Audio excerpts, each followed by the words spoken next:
your social media. Yeah, I'm all about that. And I've brought in the perfect guest today for Cashing on Camera to talk about up-leveling your social media. Blair Kaplan Venables is a social media expert. She's a mentor. She's an author. She is so many things. And she's here today to help us all up-level our social media. Blair, it's so exciting to have you here because you have quite a resume. You know, and I know that Yahoo has listed you as one of the top 10 social media experts to watch in 2021. How exciting is that? Tell us a little bit about social media as you see it in the world that we live in today, Blair. First of all, thank you so much for having me. What an honor. You know, we're pen pals, so seeing her in the flesh doing this interview is so special. So let me talk about social media. Social media used to be a thing where we would share pictures of spaghetti and connect with friends that you met traveling in Europe. That's how I got into it. And I actually went to school for public relations, and public relations is the planned effort to influence public opinion through responsible action supported by two-way communication. And before, you needed to have publicity, public relations to grow your social media. But now social media has basically taken on that role. Social media has taken on the role as one of the main tools for public relations and for publicity. And you need social media in order to grow your awareness in traditional media, in the mainstream, to grow your reputation as a thought leader. So. Well, Blair Kaplan Communications, which you're the president of, your company, is a British Columbia-based PR agency. And I love the angle that you're taking with this in terms of making that connection between public relations and social media, because I think most people, maybe even myself included, think of them as separate entities. But what I'm hearing you say is that you see them as being part and parcel of one another. Is that correct? Yeah, so my business, Blair Kaplan Communications, just turned 13, and social media marketing wasn't even a profession when I started. So when I would meet people and they're like, do you do Facebook marketing? Can you use Facebook for business? And I would say, yeah, but it's actually called public relations on social media or digital communications. And for years, I refused to admit that I was a social media marketer because there was that divide. But really, I'm self-taught. Like, there was nowhere to learn how to do social media marketing. I took traditional public relations principles and applied them to social media. And I tried out what worked. And I learned a lot of shit the hard way so you don't have to. And what happened was I realized I am a social media. It is part of public relations. Yeah, so you're kind of owning it. I just want to mention too that we are using RESTREAM for caching on camera as we do these live streams all the time. And you might see occasionally the frame might freeze a little bit, but she's coming back. You can hear her because we are streaming to multiple platforms at the same time. So just don't be alarmed by that if you're watching the video. So let's talk. I know you talk about a social media empowerment pillars. I'm a big believer, and certainly creating content pillars. How do you approach social media? And you say specifically empowerment pillars. So I'm really excited to have you explain what that concept is for our audience. So social media needs a strategy of sorts, but this isn't the let's pull a template off the internet and plug shit in. That's not how we roll. And there are pillars, there's 7 of them, and I can quickly go through each of them. But I believe all these pillars need to be built out in order to have a strong presence on social media and to really be a thought leader in your industry. Now, maybe I should start with, why do you want to be a thought leader? Well, how many other people do what you do? Now, if you're a thought leader, you are that person innovating. You're that person taking the charge. You're the person the media wants to interview. You're that person who gets invited on Sheryl's show, right? And so thought leader means that other people in your industry look up to you for that inspiration, and you're accustomed to you because you are that leader. You don't go to the customers come to you. And over the last almost 15 years, these are the pillars that I've built out that have really gotten me to where I am as a thought leader in the social media space. And so you can work on all these simultaneously or together. There's no right order, but I'm just going to go through them. They spell out the word empower. So E is edutain. So that's all things related to content. Edutain. M. Love it. Money. First of all, you should get scared of this. Not, oh, how much money do I want to make? It's more like, I want to be happy. I want to pay my bills. No, I don't want to just pay my bills. I want to be out of debt. I want to do certain things. I want to empower 8 million people by the time I'm 40. That's in 4 years, if you're trying to do the math, because you don't know how old I am.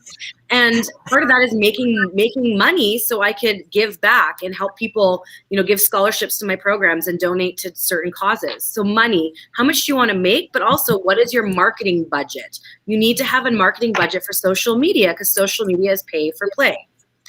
Blair, can I just say something? Can I say something real quick on that subject, because it's so important? I'm sure you and I both, we talk to a lot of people who think that they're going to build this business on zero marketing dollars or no investment. It doesn't work that way. You have to have, it doesn't have to be, $100,000. Like, it could be a latte a week. Scrap a latte. For sure. But you have to have allotted something. You got to invest something.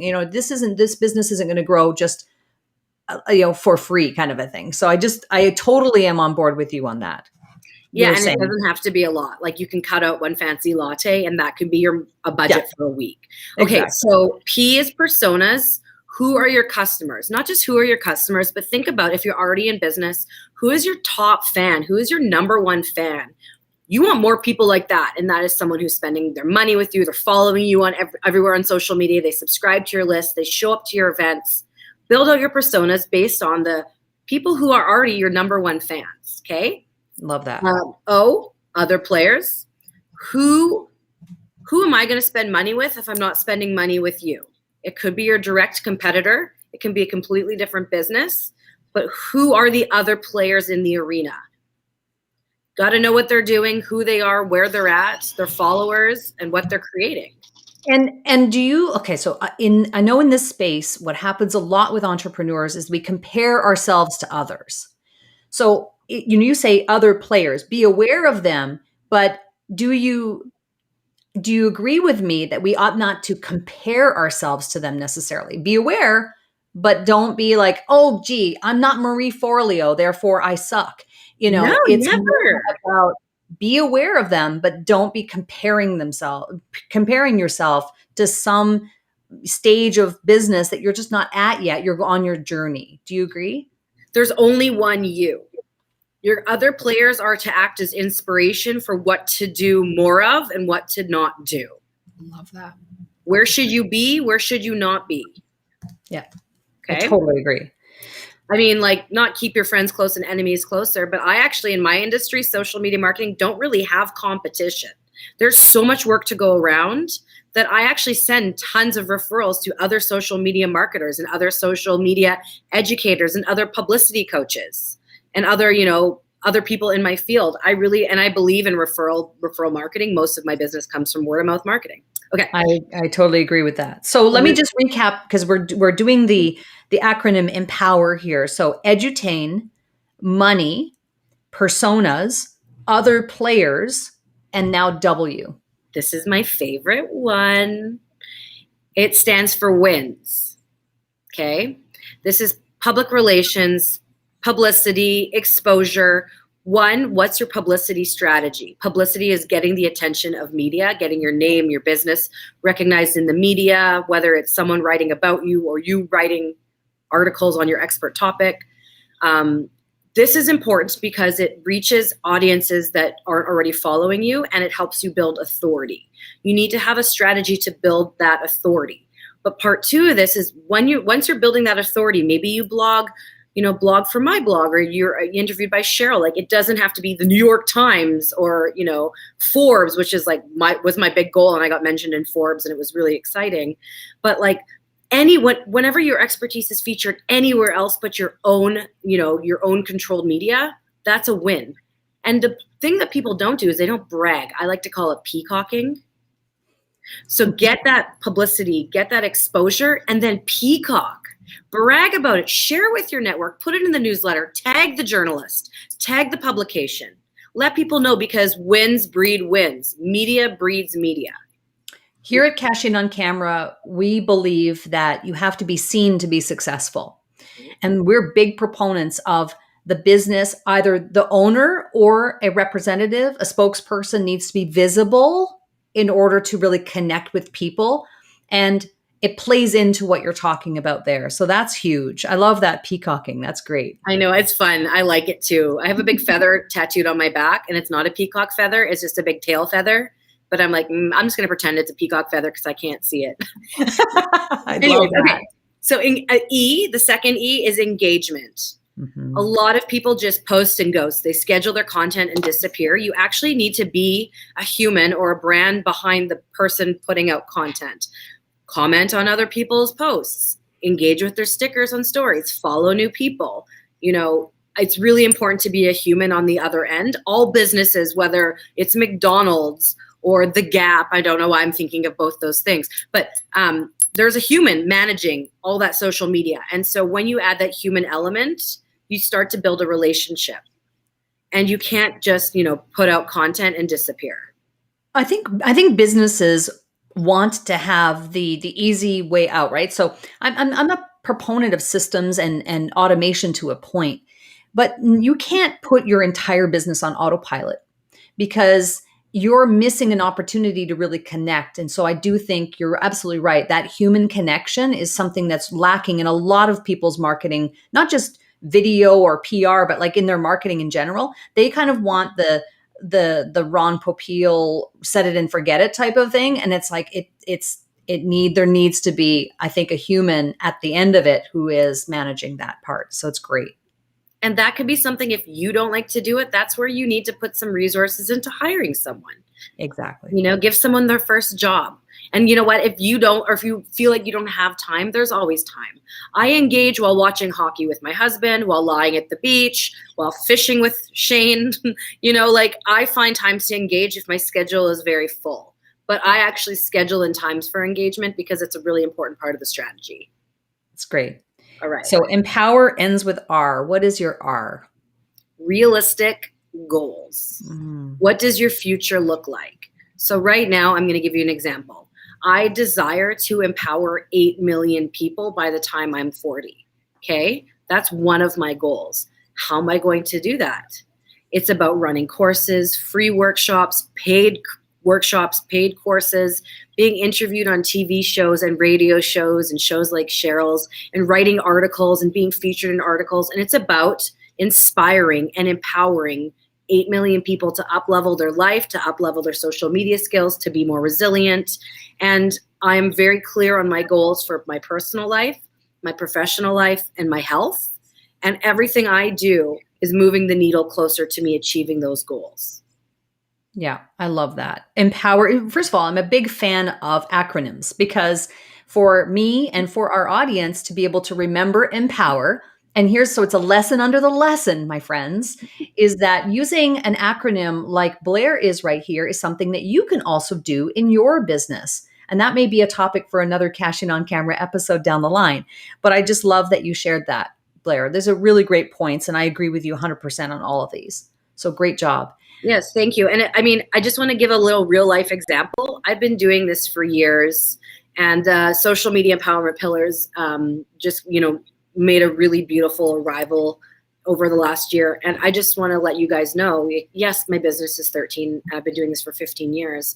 But over the last year, I've had a very challenging time in my personal life. I've had a lot of loss, meaning I wasn't full in on my business. I was a toe in, and financially, it's been the most fruitful year of my business. So because these pillars are in place, it's a well-oiled machine, so to speak. And I'm showing up and I'm being me and I'm being authentic while implementing these pillars. And it's still allowed my business to produce positive outcomes for my clients. And, it's been a fruitful year. So just keep in mind that you can build systems and still live your life and experience life, good and bad. It's interesting about this conversation. This is the first time you and I have really ever chatted. I mean, yeah, we're pen pals and we've connected offline and in messages and DMs and stuff. But I agree with you 100%. I think we're fast friends. I think that we're going to have a lot more to talk about in the future, Blair. But one of the things that we love to do on Cashing on Camera is we have a little segment we call Stop Marketing Like It's 1999. So people who know me know I'm a huge Prince fan. And I don't believe that businesses should be marketing like we used to, right? It's a new world. things have changed. I'd love for you to share with our audience either a tip, a tool, a tactic, a technology that can help our audience to stop marketing like it's 1999 and start marketing for the year we live in. Yeah. Be vulnerable, be brave. Those two go hand in hand. Show up as you. Don't create the content you think your followers want to see. Create the content that comes from your heart that you want to put out. Telling stories is going to bring people in. Tell, don't sell.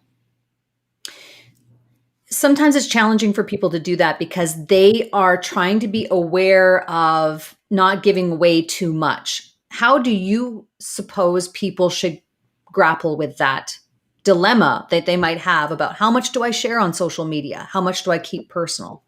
Yeah, don't ever share something you're not comfortable with sharing. Like, I don't share everything, believe it or not. But I think there are things that people realize that they can share. Maybe your business, this is an example, maybe you have a flower shop, but at home in your home life, you're doing a huge kitchen reno.